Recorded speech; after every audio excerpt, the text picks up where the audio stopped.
Hello दोस्तों, आप सभी का रिकॉन एसटीडी एकेडमी परिवार में स्वागत है और अभिनंदन है। आज हम आप सबके लिए दोस्तों यूपी टीईटी का प्रीवियस ईयर क्वेश्चन पेपर जो लेके आए हैं, जो 2023 में एग्जाम होने वाले हैं दोस्तों, बहुत ही इंपॉर्टेंट। और सुपर टीटी का दोस्तों, सुपर टीटी का प्रीवियस ईयर क्वेश्चन पेपर लेके आए हैं, जो बहुत ही इंपॉर्टेंट है दोस्तों। हिंदी का पेपर है दोस्तों। प्लीज इसके पहले हम आपको और सारी प्रीवियस ईयर क्वेश्चन पेपर आप हम करा चुके हैं। आप लोग प्लीज वहां से जाके सारी क्लास को देखिए। बहुत ही इंपॉर्टेंट क्वेश्चन है दोस्तों यूपी टीईटी का। ठीक है दोस्तों, जो 2023 में एग्जाम होने वाला है दोस्तों यूपी टीईटी का।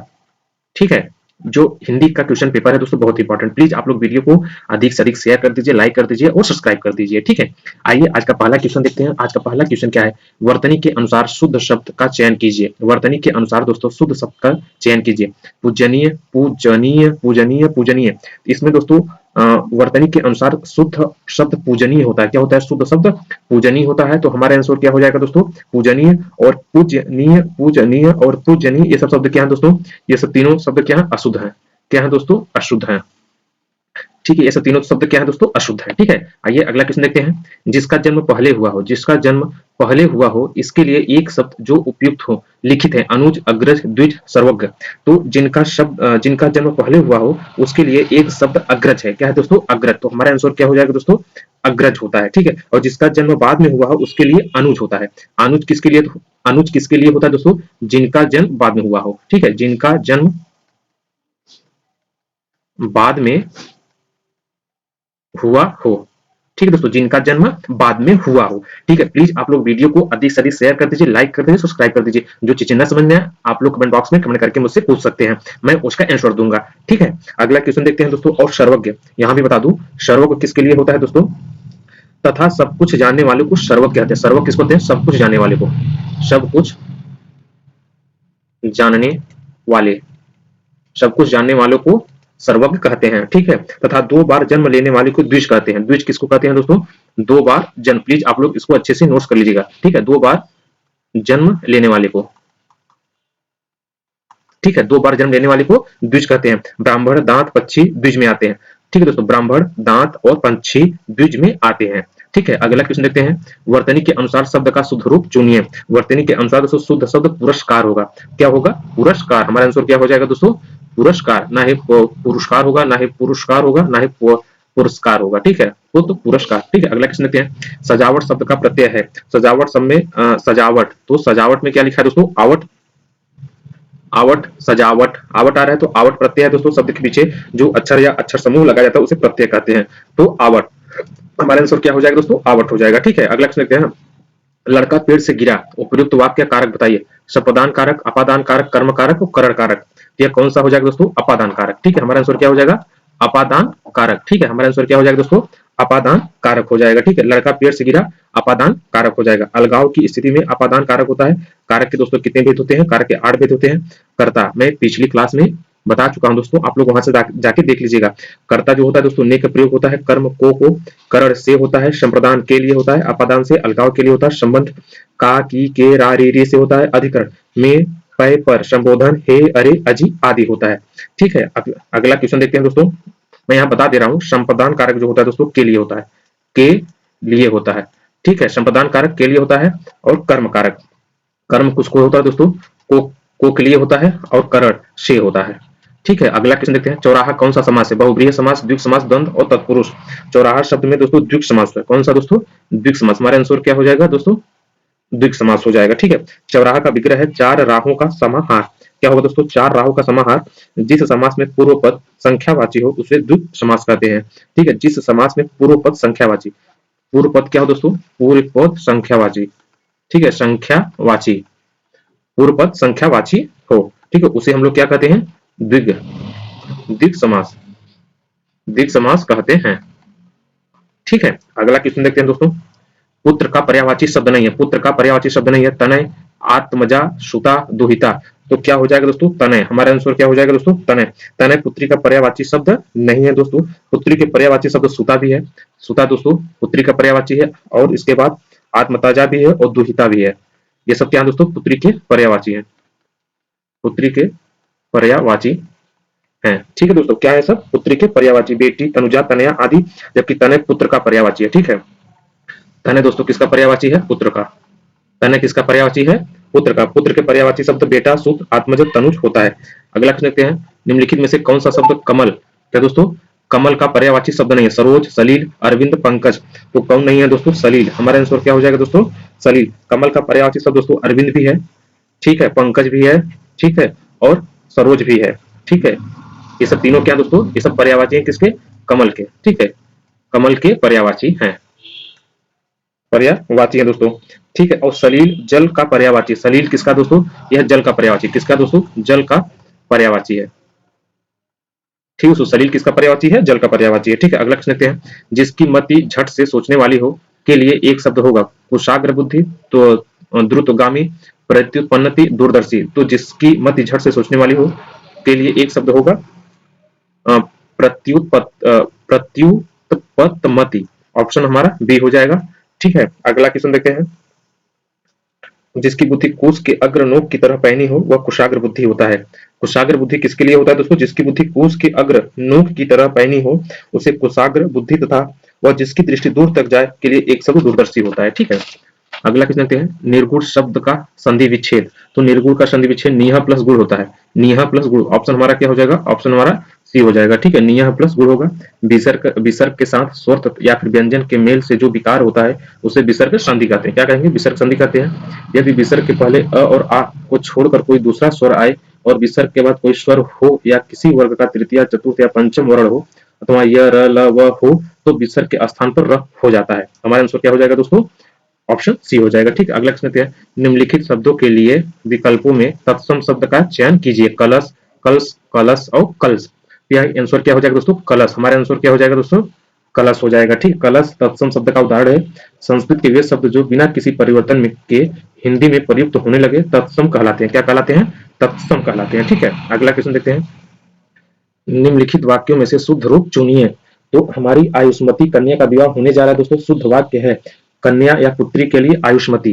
तो क्या होता है दोस्तों? आयुष्मती। तो हमारा आंसर क्या हो जाएगा दोस्तों? बी। हमारी आयुष्मती कन्या का विवाह होने जा रहा है, ठीक है दोस्तों। अगला क्वेश्चन देखते हैं, जो चीजें ना समझ में आप लोग कमेंट बॉक्स में कमेंट करके पूछ सकते हैं। निम्नलिखित शब्द का संधि विच्छेद क्या होगा? भानुदय, ठीक है। तो भानु का संधि विच्छेद भानु प्लस उदय होगा। क्या होगा दोस्तों? भानु प्लस उदय होगा। क्या होगा? भानु प्लस उदय होगा। तो हमारा आंसर क्या हो जाएगा दोस्तों? ए हो जाएगा, भानु प्लस उदय हो जाएगा, ठीक है। अगला क्वेश्चन देखते हैं, अगला क्वेश्चन क्या है, निम्नलिखित वाक्यों में से शुद्ध रूप चुनिए। तो उपयुक्त में शुद्ध वाक्य क्या है दोस्तों? हमारे यहाँ नव युवकों की शिक्षा का अच्छा प्रबंध है। हमारे यहाँ नव युवकों की शिक्षा का अच्छा प्रबंध है। ये हमारा क्या हो जाएगा? आंसर हो जाएगा, ठीक है। अगला क्वेश्चन देखते हैं दोस्तों, जो शब्द धन पर्यायवाची नहीं है उसे चुनिए। द्रव्य, संपदा, द्रव्य, दौलत। तो कौन नहीं है दोस्तों? द्रव है, ठीक। कौन सा नहीं हो जाएगा? द्रव हो जाएगा। जो शब्द धन का पर्यायवाची नहीं है उसे चुनिए, द्रव हो जाएगा, ठीक है। द्रव धन का पर्यायवाची नहीं है। धन का पर्यायवाची द्रव, संपदा, दौलत होता है, जबकि द्रव समस्त जल तरल पदार्थों के लिए प्रयुक्त होता है, ठीक है। तो द्रव्य धन का पर्यायवाची नहीं है। द्रव्य दोस्तों धन का पर्यायवाची नहीं है, द्रव्य द्रव होता है, ठीक है। धन का पर्यायवाची द्रव्य, संपदा, दौलत है। द्रव्य और संपदा और दौलत ये तीनों होंगे दोस्तों पर्यायवाची, ठीक है। ये तीनों क्या होंगे दोस्तों? पर्यायवाची होंगे, ठीक है। अगला क्वेश्चन क्या है, लोगों ने शोरगुल करके डाकुओं को भगाया। उपरोक्त वाक्य में कारक बताइए। कर्ता कारक, संपदान कारक, करण कारक, कर्म कारक। तो हमारा ऑप्शन क्या हो जाएगा दोस्तों? यह कर्म कारक है, ठीक है। शोरगुल करके डाकुओं को भगाया, कौन भगाया दोस्तों? लोगों ने, ठीक है। तो लोगों ने शोरगुल करके डाकुओं को भगाया में कर्म कारक है दोस्तों। संज्ञा सर्वनाम के जिस रूप में वाक्य के अन्य शब्दों के साथ उनका संबंध सूचित हो उसे उसे कारक कहते हैं। कर्म कारक या विभक्ति प्रसक्त चिन्ह को, इसमें दोस्तों को लगा हुआ है, ठीक है। यहाँ पे को लगा हुआ है, तो को अभी अभी ऊपर की क्वेश्चन में हमने कराया है, उसको उस चीज को बताया है, को कर्म कारक, ठीक है।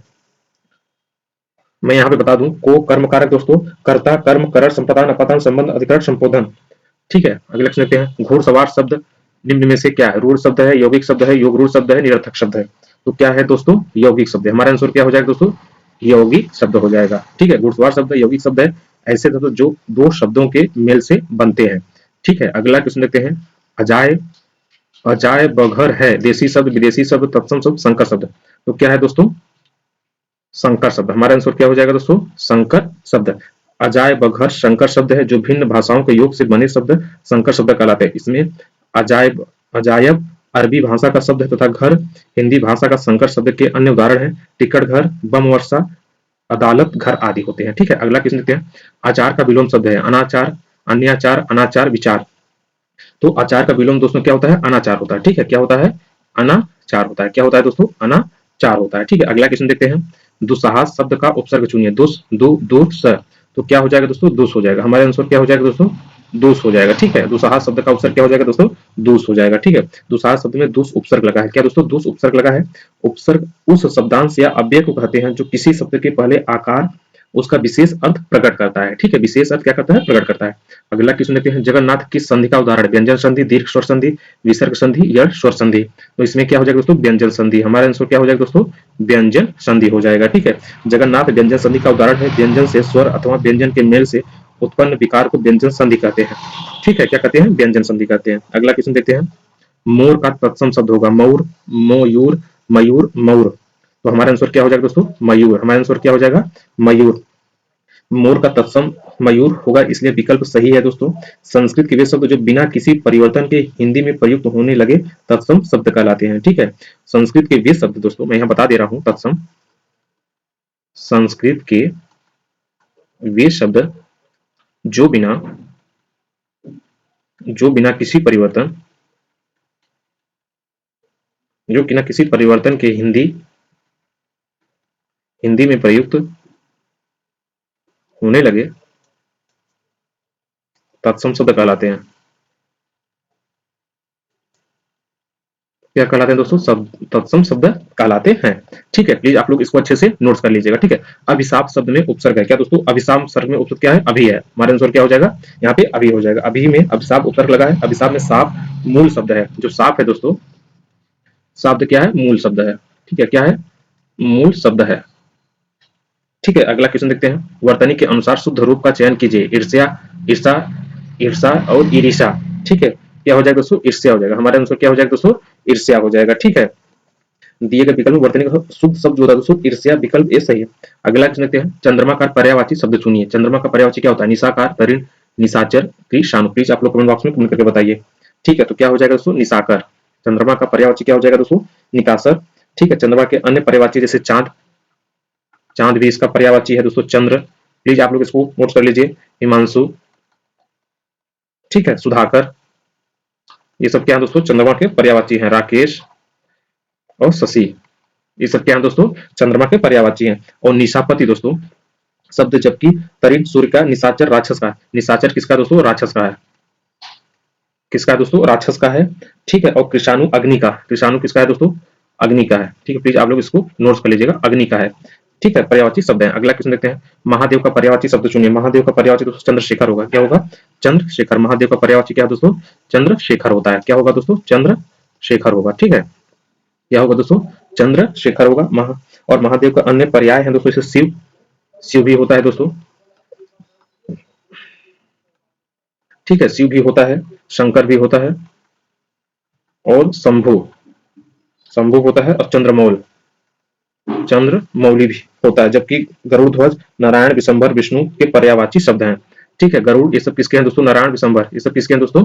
गरुड़ के पर्यायवाची हैं। ठीक है, गरुड़ के पर्यायवाची हैं। ठीक है, अगला क्वेश्चन देखिए। यथाशीघ्र शब्द का समास बताइए। अव्ययी भाव, द्वंद्व, कर्मधारय, तत्पुरुष। इसमें हमारा आंसर क्या हो जाएगा दोस्तों? अव्ययी भाव हो जाएगा। क्या हो जाएगा दोस्तों? अव्ययी भाव हो जाएगा। तथा ठीक है दोस्तों, यथाशीघ्र में अव्ययी भाव समास होगा और यथाशीघ्र का समास विग्रह है। ठीक है दोस्तों, अगला क्वेश्चन क्या है। महात्मा गांधी में अमूल्य गुण थे। इस वाक्य में अमूल्य शब्द है विशेषण, सर्वनाम, संज्ञा और क्रिया। तो हमारा आंसर क्या हो जाएगा दोस्तों? विशेषण हो जाएगा। ठीक है, क्या हो जाएगा? विशेषण हो जाएगा। ठीक है, अगला क्वेश्चन, सॉरी दोस्तों, क्या हो जाएगा दोस्तों? विशेषण हो जाएगा। ठीक है, महात्मा गांधी के अमूल्य गुण थे। इस वाक्य में अमूल्य शब्द विशेषण है। ठीक है, अगला क्वेश्चन देखते हैं। निम्नलिखित वाक्यों में क्रिया विशेषण युक्त वाक्य कौन सा है? तो युक्त वाक्य कौन सा है दोस्तों? हवा धीरे धीरे बह रही है। क्या हो जाएगा दोस्तों? हवा धीरे धीरे बह रही है। ठीक है, उपयुक्त वाक्य में हवा धीरे धीरे बह रही है क्रिया विशेषण युक्त वाक्य। नोट, क्रिया की विशेषता बताने वाले शब्द क्रिया विशेषण कहलाते हैं। ये क्रिया की विशेषता उनकी निश्चितता, उसकी अनिश्चितता तथा क्रिया के घटित होने की स्थिति तथा क्रिया के निषेध व स्वीकृति को दर्शाता है। ठीक है, अगला क्वेश्चन देखते हैं। निम्नलिखित में योग रूढ़ शब्द को चुनिए। पील, दूध वाला, चक्रपाणी, नैन। इसमें क्या हो जाएगा दोस्तों? अगला क्वेश्चन चक्रपाणी हो जाएगा। ठीक है, क्या हो जाएगा दोस्तों? चक्रपाणी हो जाएगा। ठीक है, क्या हो जाएगा दोस्तों? चक्रपाणी। उपयुक्त शब्दों में चक्रपाणी योग रूढ़ शब्द है। योग रूढ़ वे शब्द होते हैं जो शब्दों के योग से बनते हैं। योग रूढ़ क्या होते हैं दोस्तों? जो जो शब्दों के योग से बनते हैं। ठीक है दोस्तों, परंतु अर्थ देने में रूढ़ हो जाते, जो अर्थ देने में क्या हो जाएंगे? रूढ़ हो जाएंगे, उसका कोई अर्थ नहीं होगा। ठीक है, रूढ़ हो जाते हैं, योग रूढ़ कहलाते हैं। यहाँ पर चक्राणी में चक्र प्लस पानी, चक्र को हाथ में धारण करने वाला अर्थात विष्णु। यहाँ पे चक्राणी का क्या होगा दोस्तों? चक्र प्लस पानी, मतलब इसका क्या हो जाएगा? चक्र को हाथ में धारण करने वाला, धारण करने वाला। ठीक है दोस्तों, आज बस इतना ही। आप लोग का बहुत बहुत धन्यवाद। प्लीज आप लोग वीडियो को अधिक से अधिक शेयर कर दीजिए, लाइक कर दीजिए और सब्सक्राइब कर दीजिए। ठीक है, और जो चीजें न समझ में आए आप लोग कमेंट बॉक्स में कमेंट करके पूछ सकते हैं, हम हर एक क्वेश्चन का आंसर आप सब तक पहुंचा देंगे। आप लोग का बहुत बहुत धन्यवाद दोस्तों। प्लीज वीडियो को शेयर करिए।